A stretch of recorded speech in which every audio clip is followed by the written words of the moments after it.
saya Liwenta Pratiwi di Liputan 56. Baik, di berita kali ini saya akan membawakan berita yang sangat menarik, yaitu fakta-fakta dari PBB. Nah, untuk lebih lengkapnya sudah ada rekan-rekan saya yang langsung ada di lokasi gedung PBB. Kepada rekan-rekan saya, bagaimana kondisi di sana? Oke, sepertinya ada kendala sinyal ya. Oke, baik kepada saudara Palin disilakan untuk melaporkan dari gedung PBB. Baik, terima kasih Nadila yang ada di studio utama. Di sini saya berada di gedung PBB dan saya akan menjelaskan apa itu PBB. PBB adalah kepanjangan dari Perserikatan Bangsa-Bangsa.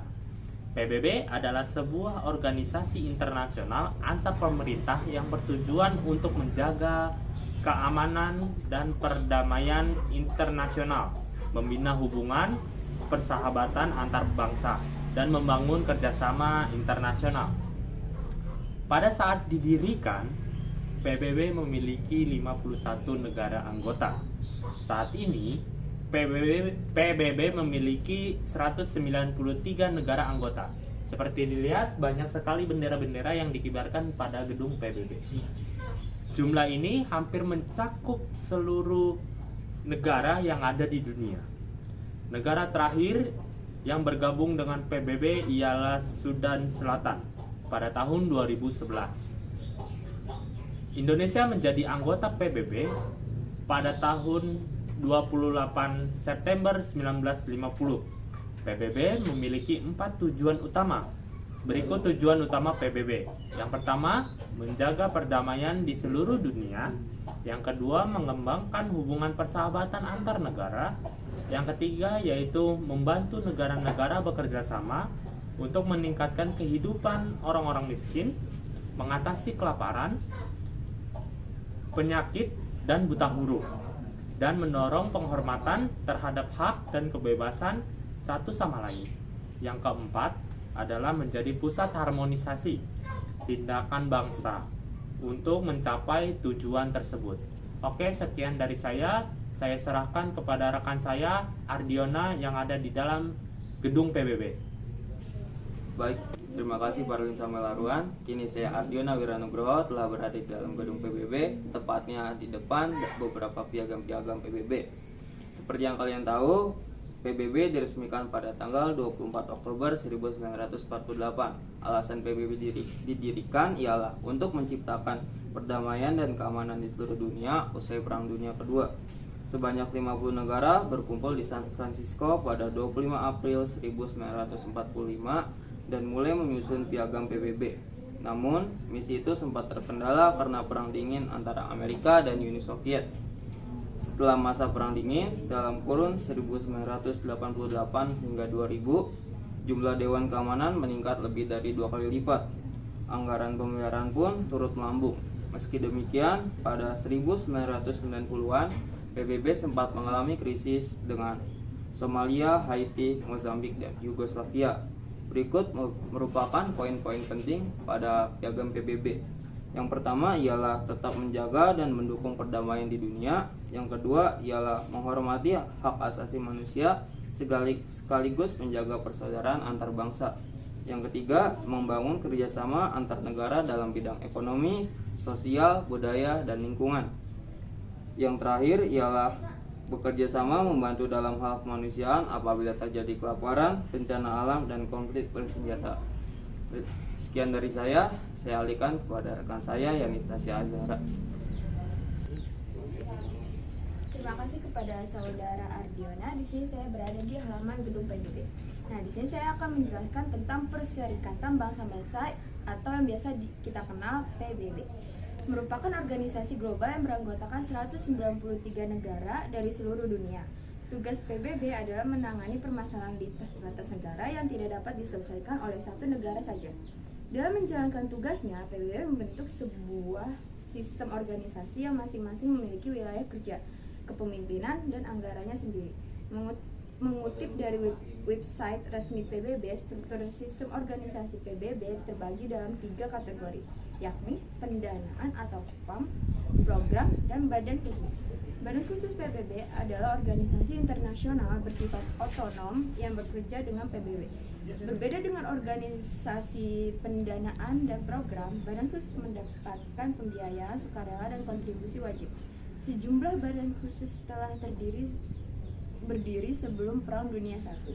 Lainnya lahir hampir bersamaan dengan PBB, serta sengaja dibentuk karena kebutuhan tujuan yang mencolok.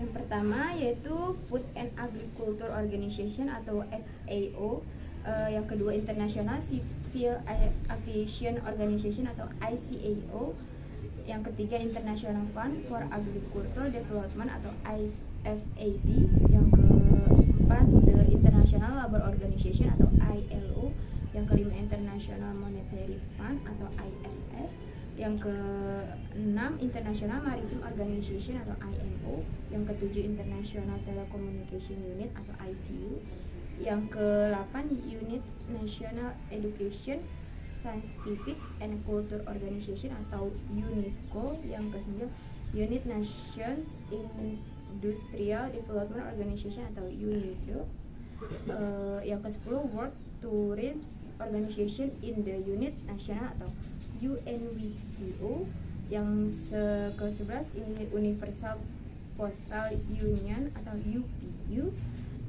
yang ke-12 World Health Organization atau WHO, yang ke-13 World Bank. Selanjutnya saya serahkan kepada rekan Terima kasih saya. kepada Anastasia. Selanjutnya saya melanjutkan pembahasan tentang organisasi pendanaan dan pemrograman. Berbeda dengan badan khusus, kedua organisasi PBB ini dibiayai melalui iuran sukarela dari negara anggota maupun filantropis. Yang pertama ada United Nations Development Program atau UNDP. UNDP merupakan badan pembangunan di bawah PBB yang bekerja hampir di 170 negara dan wilayah. Tugas UNDP adalah membantu memberantas kemiskinan, mengurangi ketidaksetaraan, dan membangun ketahanan negara sehingga dapat mempertahankan kemajuan negaranya. Yang kedua ada United Nations Environment Program atau UNIP. UNIP merupakan organisasi di bawah PBB yang menjalankan program lingkungan berkelanjutan. UNIP bertindak sebagai katalis, advokat, pendidik, dan fasilitator untuk mempromosikan penggunaan yang bijaksana dan pembangunan berkelanjutan dalam lingkungan global. Yang ketiga ada United Nations Population Fund atau UNFPA. UNFPA berfokus pada pendanaan perkembangan populasi sehat. Tugasnya adalah mewujudkan kesehatan ibu hamil, pelayanan kesehatan reproduksi wanita, kelahiran bayi aman, serta memastikan potensi anak muda terpenuhi dengan baik. Yang keempat ada United Nations Human Settlement Program atau UN Habitat. UN Habitat berfungsi untuk mempromosikan pembangunan pemukiman manusia yang berkelanjutan secara sosial dan lingkungan. Yang kelima ada United Nations Children Fund atau UNICEF. UNICEF adalah bekerja pada 190 negara dan wilayah. Fokus organisasi yang bermarkas di New York AS ini adalah penyelamatan nyawa anak-anak, membawa hak-hak mereka dan membantu mereka memenuhi potensinya dari masa kanak-kanak hingga remaja. Yang keenam atau yang terakhir ada World Food Program atau WFP. Organisasi ini bermarkas di Roma, Italia.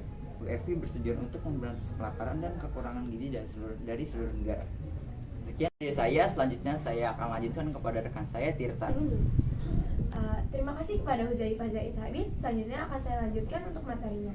Untuk materinya adalah Perserikatan Bangsa-Bangsa atau PBB merupakan organisasi internasional yang didirikan oleh 4 negara besar, yaitu Amerika Serikat, Uni Soviet, Inggris, dan Cina. Tujuan PBB sendiri adalah untuk mewujudkan perdamaian dunia dan kerjasama antar anggotanya. PBB secara resmi berdiri pada tanggal 20 Oktober 1945 dan memiliki markas besar di New York, Amerika Serikat. Indonesia menjadi anggota ke-60 pada 28 September 1950. Sejak pertama bergabung hingga kini, Indonesia berkontribusi banyak bagi PBB beserta pelaksanaan programnya. Keterlibatan Indonesia dalam PBB juga terlihat dari organisasi yang diikutinya, di antara lain Dewan Ekonomi dan Sosial, Organisasi Buruh Internasional, dan Organisasi Pangan dan Pertanian. Salah satu prestasi Indonesia yakni Menteri Luar Negeri Adam Malik menjadi menjabat sebagai Ketua Sidang Majelis Umum PBB pada tahun 1974.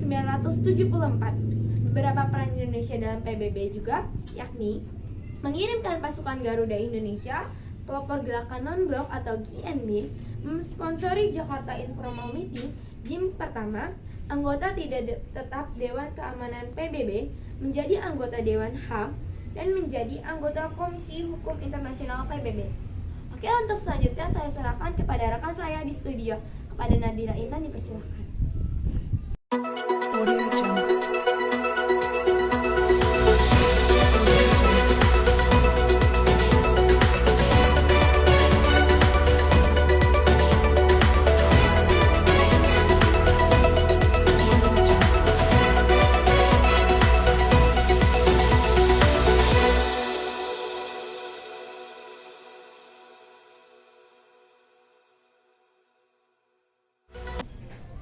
Baik, terima kasih kepada Saudara Trita atas hasil laporannya dan untuk kerjasamanya dari rekan-rekan saya.